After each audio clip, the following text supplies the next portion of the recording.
Graças e paz, irmãos. Amém? Boa noite a todos. Aqueles que nos visitam essa noite, sintam-se em casa. Nós já louvamos, já adoramos ao Senhor. Chegamos agora no momento onde nós vamos ouvir a mensagem do Senhor. Hoje é um dia especial, né? Alguém sabe o que a gente comemora hoje? O dia do pastor, né? E era para o pastor estar aqui, né? Mas temos uma folga para ele, né? Uma folga forçada. Mas louvo a Deus pela vida do nosso pastor que é nosso amigo, nosso conselheiro. E nós somos abençoados por termos o pastor Donizete como o nosso líder aqui na nossa igreja. Amém? Eu creio que esse também é o sentimento de toda a igreja. Meus irmãos, hoje a mensagem vai ser temática, tá? O sermão vai ser temático. Confesso a vocês que eu relutei um pouco, eu creio que foi muito até, para falar sobre esse tema. É um tema muito desafiador, mas ao mesmo tempo que é muito atual. Nós vamos falar hoje sobre pecados, mais exatamente sobre os pecados sutis. Amém? Abram as Bíblias, por favor, lá em Romanos, capítulo 8. Romanos, capítulo 8, o verso 13. Nós vamos ler apenas o verso 13. Os irmãos podem ficar sentados como estão. Romanos, capítulo 8, o verso 13. Amém? Todos encontraram? Amém? Diz assim: porque se viverdes segundo a carne, caminhais para a morte, mas se pelo Espírito mortificardes os feitos do corpo, certamente vivereis. Amém? Que Deus abençoe a sua palavra. Meus irmãos, vocês já ouviram uma expressão comumente usada aí pelo mundo, pela sociedade? Eu nasci assim e vou morrer assim. Já escutaram muito isso? Já falaram muito essa frase? Meus irmãos, certamente essa não é uma expressão bíblica.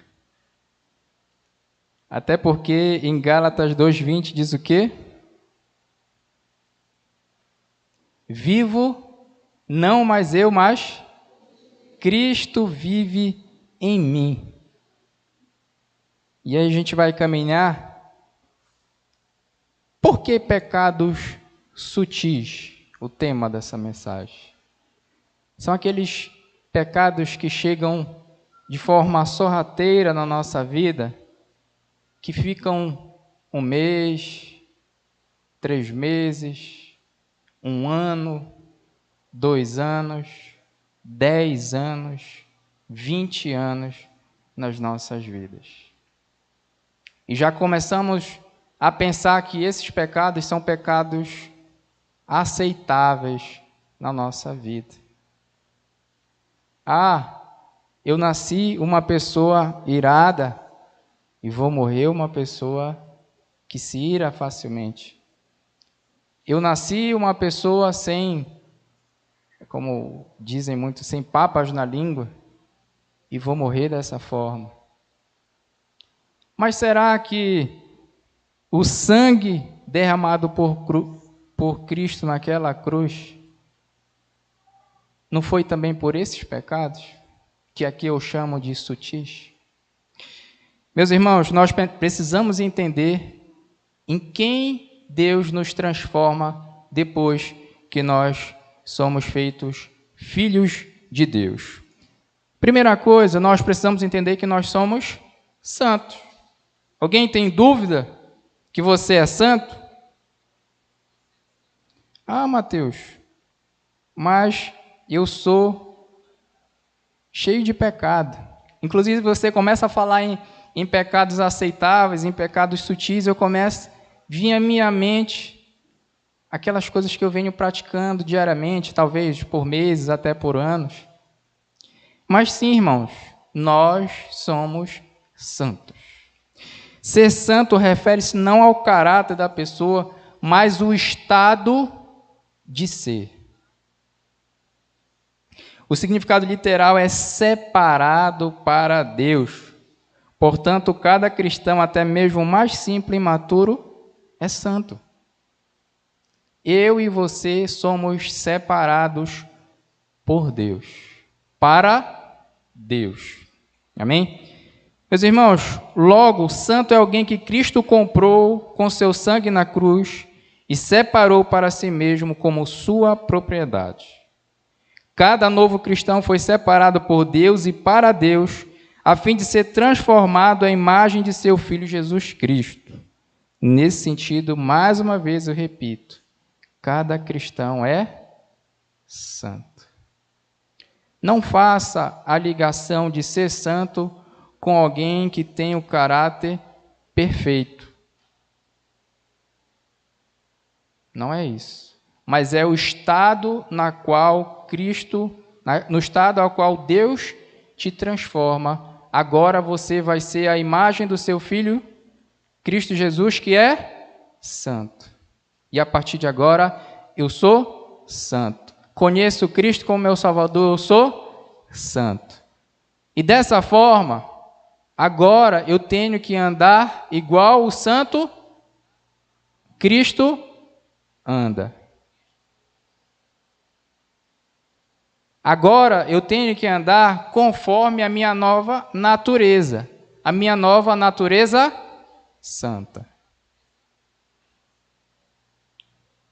Meus irmãos, no sentido bíblico do termo, santidade não tem nada a ver com realizações nem com perfeição de caráter, mas com estado de ser, uma condição inteiramente nova de viver, gerada pelo Espírito de Deus.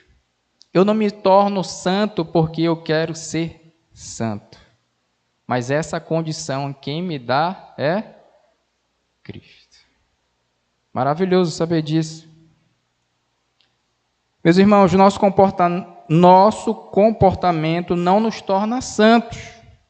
Somos feitos santos unicamente pela ação sobrenatural e imediata do Espírito Santo, que realiza essa mudança profunda em nosso íntimo, para que de fato nos tornemos novas criaturas em Cristo.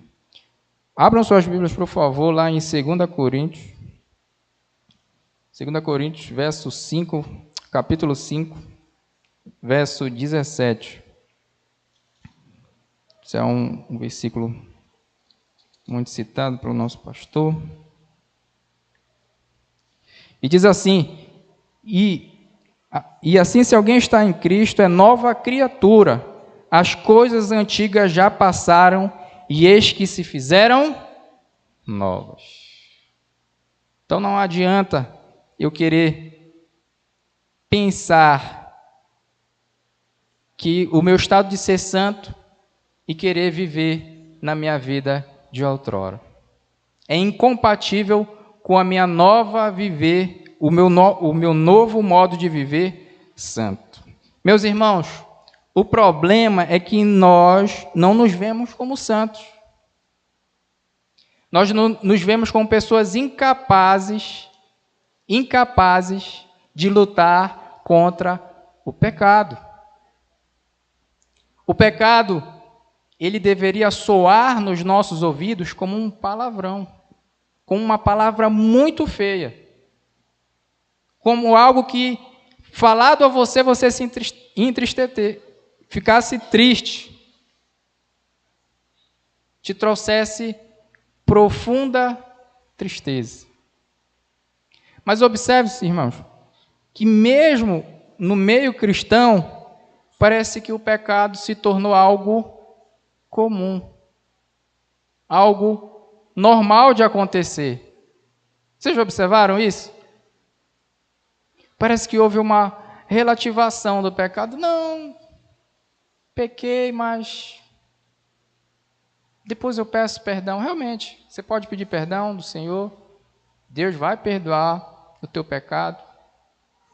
Mas será se nesse pedido de perdão há o arrependimento? Há aquele sentimento de dizer, não vou mais praticar, porque a partir de agora, Deus me tornou, a partir de quando eu me encontrei com Cristo, Ele me tornou santo e devo viver conforme a minha nova natureza? Meus irmãos, na verdade nós como igreja vivemos em estado de negação do nosso pecado. Tratemos do pecado e de nossa insistência em negar que ele existe em nosso viver. Esse pecado aqui, irmãos, são os pecados sutis. Sabe aquele pecado que você, na sua mente, você crê que ele é um pecadinho? Sabe aquele pecado que caminha com você desde quando você ainda não conhecia Cristo? E você costuma dizer, não, esse pecado não vai mudar em nada o meu relacionamento com Deus.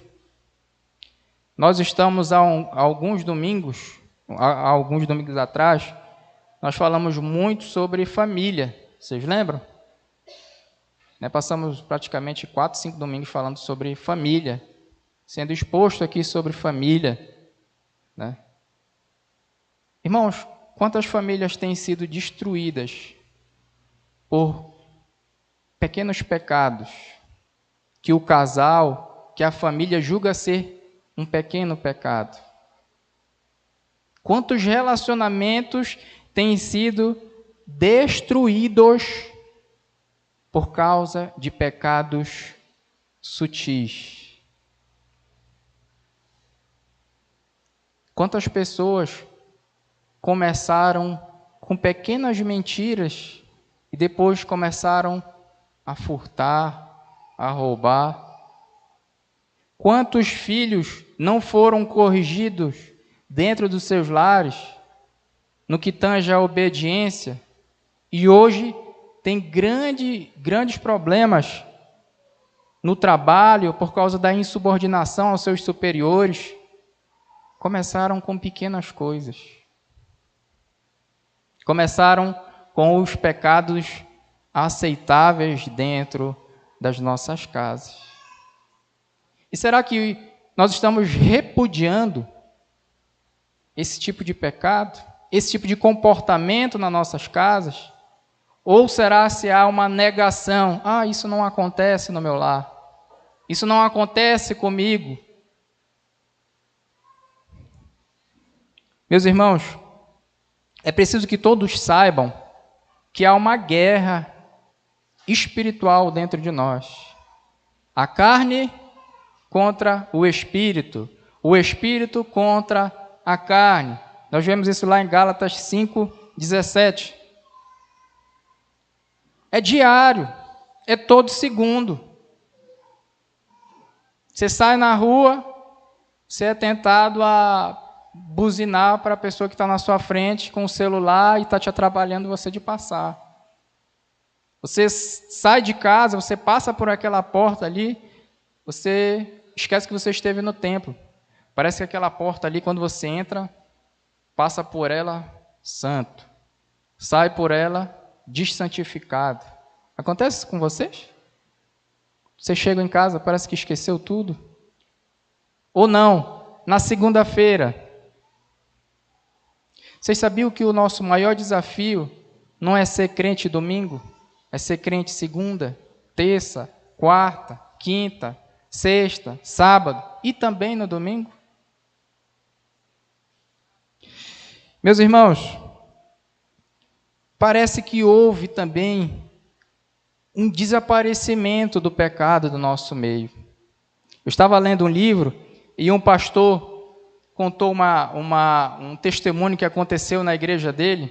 Ele reuniu alguns homens para orarem, se reuniram os homens lá na igreja dele, e ele observou que aqueles homens, eles oravam pelos pecados da sociedade. Eles diziam: Deus, tenha misericórdia da sociedade, tenha misericórdia do meu vizinho, que ele é flamenguista, tenha misericórdia do meu vizinho que peca, que briga com a esposa dele. Aí o pastor ficou: meu Deus do céu, misericórdia. Os crentes estão esquecendo de orar pelos seus próprios pecados. E aí aquele pastor fez uma oração, pedindo misericórdia a Deus pelo comportamento dos membros da sua igreja. Meus irmãos, o pecado parece que foi redirecionado para os que não fazem parte do nosso meio e cometem pecados flagrantes como aborto, homossexualismo, assassinato.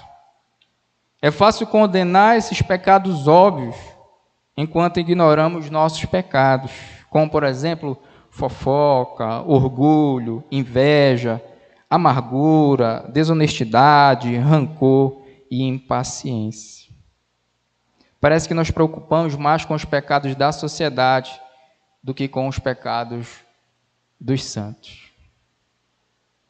Houve também, num livro que eu estava lendo, foi feita uma pesquisa nos Estados Unidos e uma psicóloga começou a ouvir gravações de mensagens bíblicas em igrejas presbiterianas, igreja batista, e ela fez um apanhado, salvo engano, de 10 mensagens, e ela observou que nas mensagens, quando o pregador ia falar sobre pecado, ou algum tipo de pecado específico, ele usava um outro termo para que a igreja não se sentisse ofendida ou se sentisse magoada pelo termo que ele estava tratando. São coisas, irmãos, como essas, não só lá para os Estados Unidos, mas no que tange a nossa própria vida, nosso individual. Você se lembra a última vez que você orou pelos seus pecados? Sobretudo aqueles que você já aceita na sua vida há muito tempo?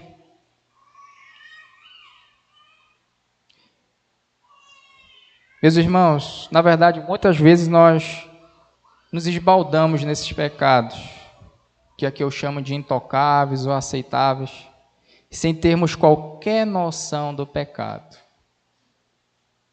O pecado, irmãos, é rebeldia contra Deus.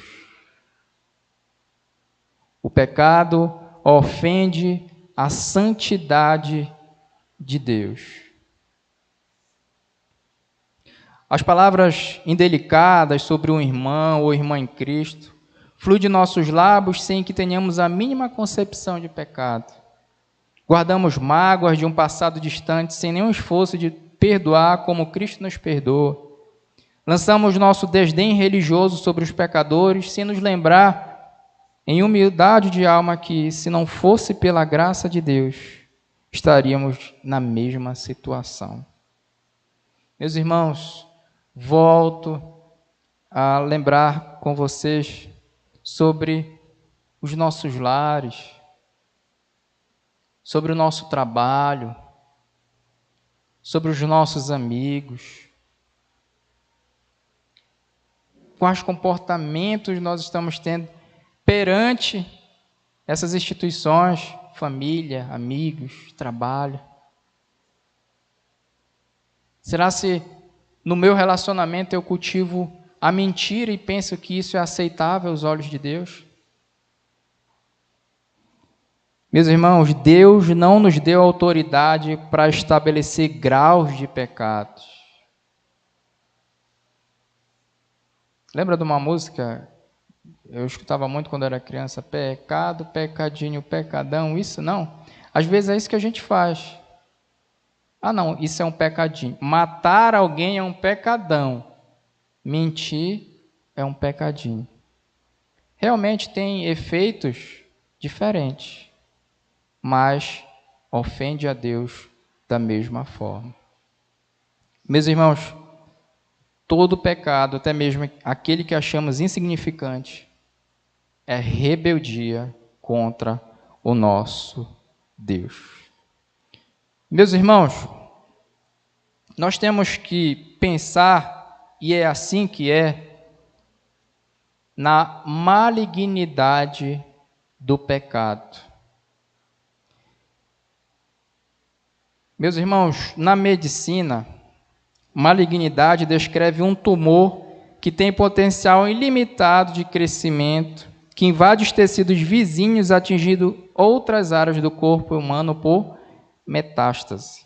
Temos aqui profissionais da área da saúde que sabem muito bem o que é isso. Se for deixada à vontade, a malignidade se infiltra e avança pelo corpo todo e, por fim, causa a morte. Meus irmãos, quando nós deixamos o pecado à vontade na nossa vida, aqueles pecados sutis, ele tem o poder de se espalhar por todo o nosso corpo e sai contaminando todo o nosso corpo. Se você não controla a sua boca, geralmente você não vai conseguir controlar as suas ações, sua mente, o seu coração. Se você fala sem pensar, possivelmente você vai ter uma atitude também que você, naquele momento, que depois você pode vir a se arrepender. Abram as Bíblias, por favor, lá em Tiago, capítulo 1. Tiago, capítulo 1.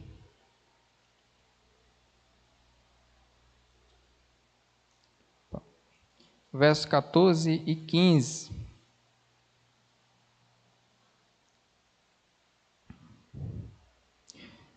Tiago, capítulo 1, versos 14 e 15, diz assim: ao contrário, cada um é tentado pela sua própria cobiça. Quando esta o atrai e seduz, então a cobiça, depois de haver concebido, dá à luz o pecado. E o pecado, uma vez consumado, gera a morte. Meus irmãos, pecado é malignidade espiritual e moral. Se for deixado à vontade, acaba se espalhando por todo o nosso ser, contaminando cada área da nossa vida. Apesar de nossos corações terem sido transformados, temos sido libertos do domínio absoluto do pecado e o Espírito Santo de Deus habitar em nossos corpos, a lei do pecado continua mirando o nosso íntimo e guerreando contra nossas almas. Quando deixamos de reconhecer essa verdade, providenciamos solo fértil para os nossos pecados intocáveis ou aceitáveis cresçam e floresçam nas nossas vidas. Meus irmãos, não deixem que esses pecados sutis se espalhem pelo corpo de vocês.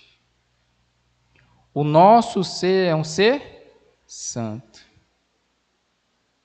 Nós agora somos templo do Espírito Santo de Deus. Meus irmãos, uma das verdades sobre o câncer é que ele pode muitas vezes passar despercebido até atingir um estado crítico ou terminal. Às vezes a pessoa, o cidadão, pode ter o câncer por tanto tempo e às vezes vai descobrir quando já está morrendo. Você, nessa noite, tem a oportunidade de fazer esse diagnóstico na sua vida. O que eu tenho aceitado? O que eu tenho praticado? O que eu penso que eu estou fazendo e não ofende a santidade de Cristo? Meus irmãos, a palavra sutil significa astuto ou traiçoeiro. E é esse sentido da palavra no caso de pecados sutis. Os pecados aceitáveis são sutis porque nos enganam e nos levam a pensar que não são tão maus assim, ou simplesmente que não são pecados. Ou pior ainda, porque nos induzem a não pensar neles de modo nenhum. É isso que o pecado sutil faz. Você pensa que não é pecado e não te leva a pensar que seja pecado. Contudo, se você não tratar, se você não fizer esse diagnóstico, você pode ser prejudicado. Meus irmãos, infelizmente, nós cristãos de hoje somos influenciados pela filosofia do sinta-se bem com você mesmo. Vocês já viram igrejas que pregam isso? Sintam-se bem com você mesmo. Vocês já viram? Mas esse é o chamado da palavra de Deus? Esse é o chamado? A Bíblia ensina que a palavra de Deus ela funciona como um espelho. Quando você se olha no espelho, você não vê as suas imperfeições, as suas espinhas, as suas olheiras, seu cabelo grande quando você tem. A palavra de Deus ela é dessa forma. Ela vai apontar os teus erros, as tuas imperfeições, os teus pecados, e te colocar e te apontar para o caminho que leva à vida eterna. Meus irmãos, a verdadeira felicidade que o mundo está atrás está em obedecer à palavra de Deus. Amados, a questão é como o nosso pecado atinge o coração de Deus. Quando guardo ressentimentos de alguém, em vez de perdoar de todo o coração, estou me rebelando contra Deus. Nosso pecado é um ataque à majestade e ao governo soberano de Deus. Meus irmãos, abram as Bíblias de vocês em 2 Samuel. 2 Samuel,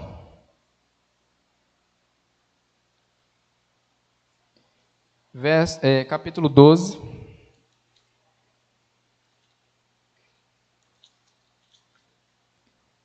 Segunda Samuel, capítulo 12, os versos 9 e 10.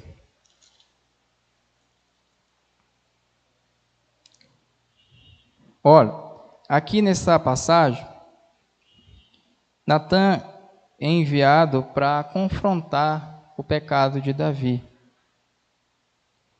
E aí ele chega a Davi, enviado por Deus, e diz o seguinte, 2 Samuel 12, 9 e 10. Por que, pois, desprezastes a palavra do Senhor, fazendo o que era mal perante ele? A Urias, o Heteu, feriste a espada, e a sua mulher tomaste por mulher, depois de o matar com a espada dos filhos de Amon. Agora, pois, não se apartará a espada jamais da tua casa, porquanto me desprezaste, e tomaste a mulher de Urias, o Heteu, para ser tua mulher. Meus irmãos, pecar é desprezar a lei e o próprio Deus. Sabe, esses pequenos pecados é desprezar a lei e o próprio Deus. Meus irmãos, Paulo afirma que Deus nos perdoa segundo a riqueza de sua graça. Nós vemos isso lá em Efésios capítulo 1, verso 7. Isso é uma verdade bendita. Mas o pecado, na sutileza de sua enganação, Cochicha em nossos ouvidos que as palavras grosseiras e os ressentimentos não importam, pois Deus já perdoou. Perdão, no entanto, não significa fazer vista grossa ou tolerar o pecado. Deus nunca faz isso. Pelo contrário, Deus sempre julga o pecado. Isso significa que toda a nossa rebeldia, todo o nosso desprezo por Deus e a sua lei, toda a mágoa que causamos ao Espírito Santo, todo o nosso pouco caso com a graça divina e todo o nosso pecado acontece abertamente na presença de Deus. É como se estivéssemos encenando o nosso pecado diante de Deus, enquanto Ele assiste a tudo do seu trono real. Quando nós tivermos esses sentimentos de pecar, de fazer o que não deve, nós devemos também lembrar que o que nós estamos fazendo, nós estamos na presença de Deus. Lembre-se, quando você estiver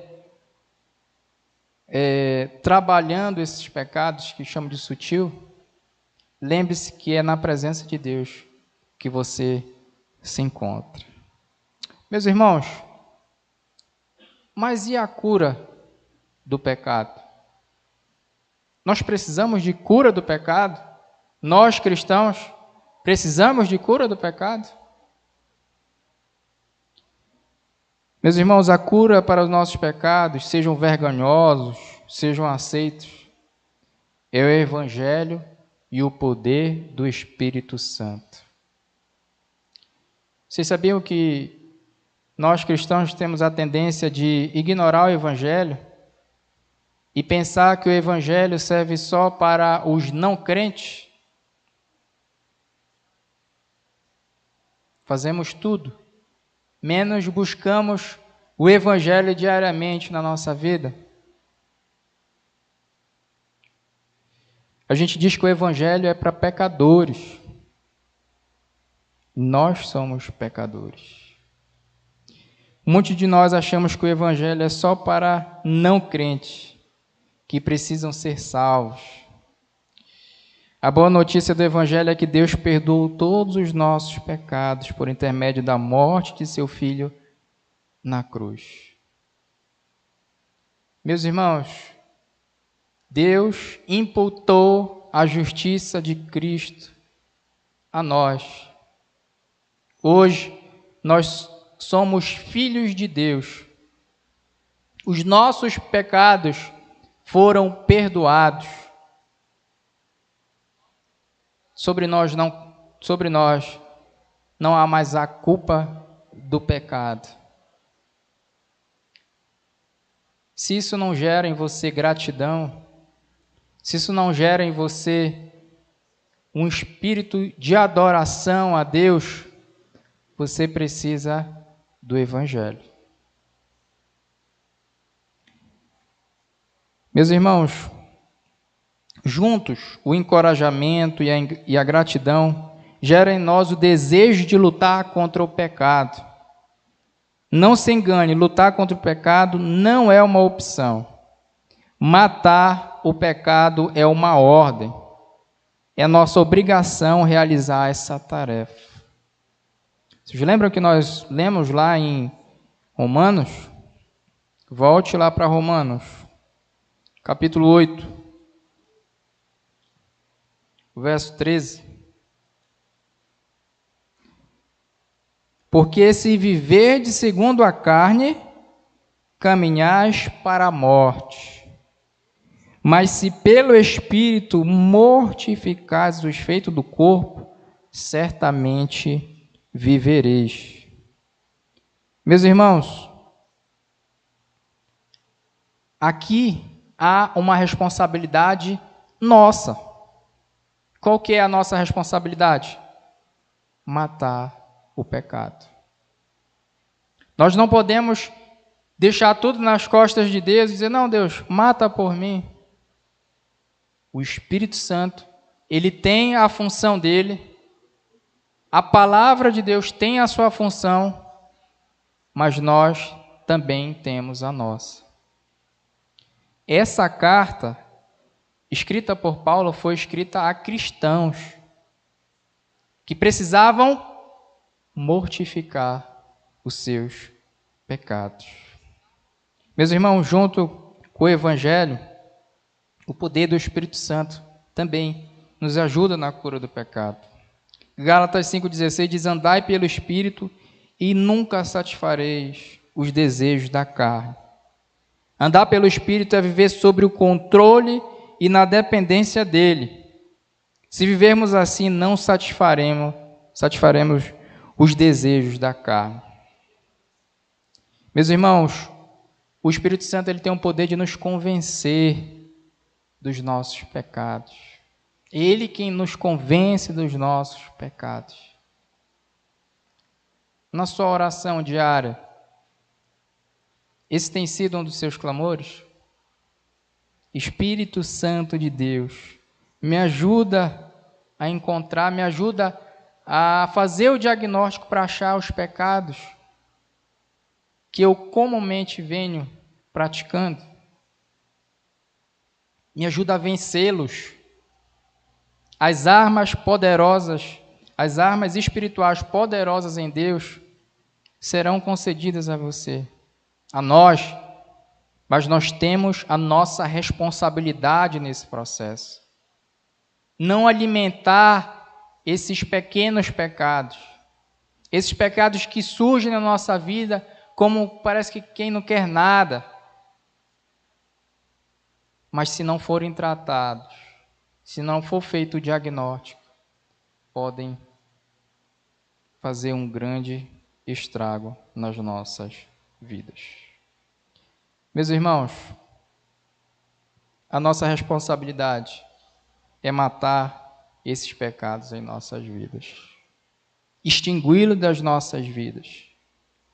Não podemos simplesmente jogar a responsabilidade para Deus e permanecer inerte. Tanto Deus como os crentes têm a participação na santificação. Ela precisa acontecer pelo Espírito e seu poder, mas mortificar mostra que os crentes devem ter um papel ativo na luta contra os pecados sutis. Meus irmãos, o meu objetivo aqui do púlpito não é apontar qual que é o seu pecado, mas Salmo 139, salvo engano, diz: sonda o meu coração e me conhece. Deus conhece o meu coração e Deus conhece o teu coração. Qual que é o pecado que você tem aceitado na sua vida? Que você deixou ele se alocar no seu coração? Que você permitiu que ele fizesse morada? Que você permitiu que ele se acomodasse e se sentisse em casa?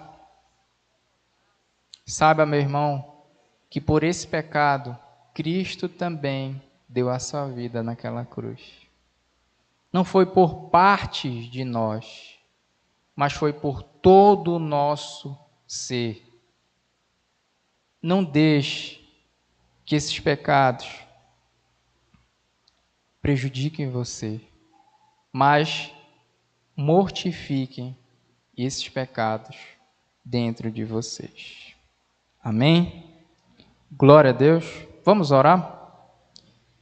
Pai celestial, querido Deus, toda a honra, toda a glória e toda a majestade seja dada a Ti. Senhor Deus, o Senhor conhece o nosso coração, o Senhor conhece o nosso dia a dia, o Senhor nos vê quando ninguém aqui nos vê, e o Senhor sabe, Deus, aquilo que tem nos prejudicado, aqueles pecados, Senhor Deus, que nós temos infelizmente aceitado, seja no nosso casamento, no nosso relacionamento com os nossos pais, com os nossos filhos, com os nossos amigos, com a nossa igreja, com a vizinhança. Senhor Deus, Tu conheces o nosso coração. Tu sabe aquele pecado que nós carregamos por anos, Senhor Deus. Às vezes nós nos sentimos incapazes, e nós somos incapazes sim, mas se o Senhor, pelo poder da Tua palavra e do Espírito Santo, estiver conosco, nós vamos vencer, Senhor Deus. E nós Te pedimos nessa noite, nos ajuda a vencer esses pecados sutis, esses pecados intocáveis, Senhor Deus, mas nesse momento mortifica dentro de nós, Senhor Deus. Que nós não venhamos voltar a praticar o que a nossa velha natureza praticava, mas que nós agora venhamos andar, Senhor Deus, como santos. Pessoas que foram transformadas em santos. Pessoas que almejam ser igual a Cristo. Pessoas que são a imagem de Cristo. Senhor Deus, nos ajuda. Em nome de Jesus que nós Te pedimos. Amém.